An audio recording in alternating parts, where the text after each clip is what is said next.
Ruth. The story.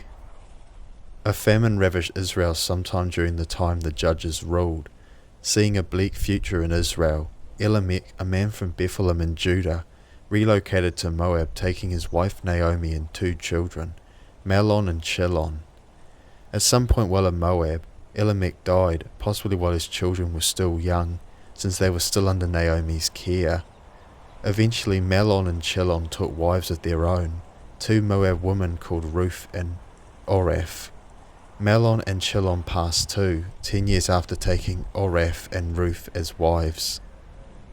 Following the death of her husband and 2 sons, Naomi decided she wanted to return to Judah, as there was nothing for her in Moab, and because she heard the famine in Israel had ended. She advised Orpah and Ruth to stay and remarry, but they refused.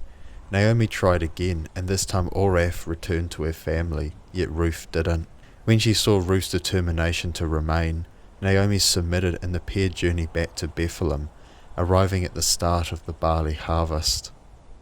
One of these involved in the harvest was a man named Boaz, a wealthy landowner who had many fields of barley.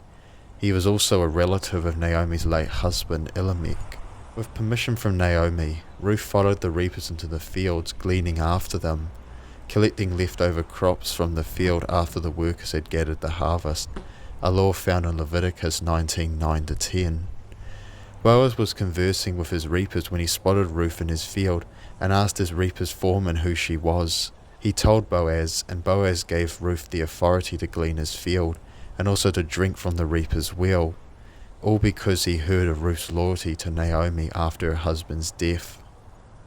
When it was time to eat, Boaz invited Ruth to join him and the reapers, which she did.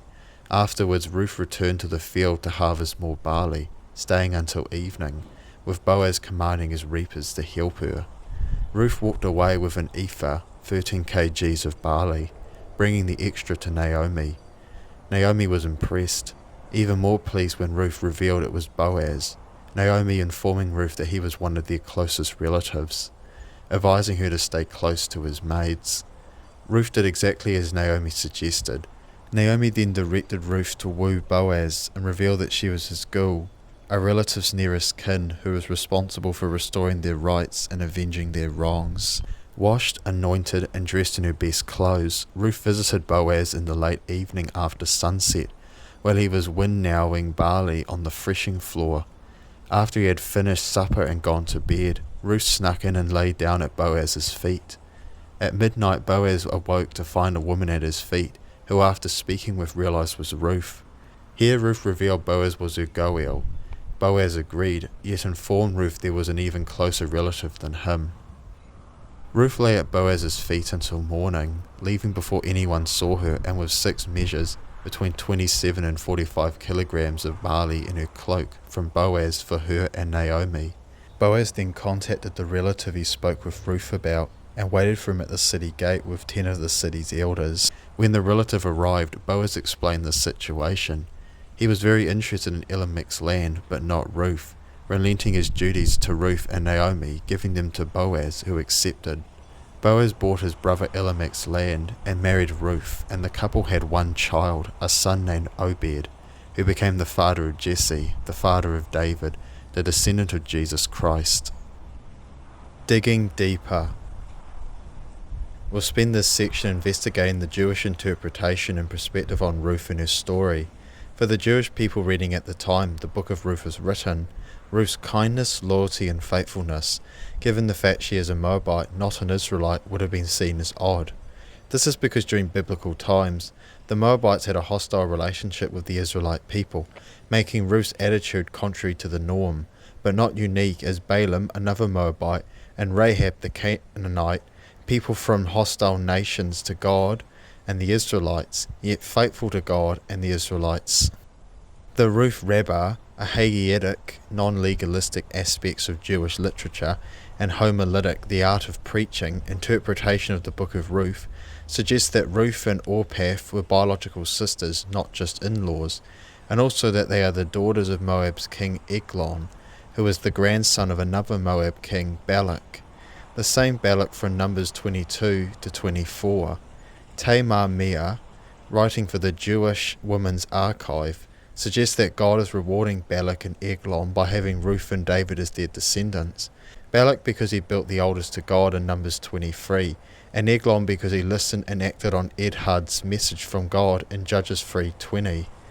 Both the Ruth Rabbah and Tamar Meah's article claim that Boaz was sterile and Ruth infertile, making the birth of their son Obed more the work of God and the reward for Ruth's faithfulness.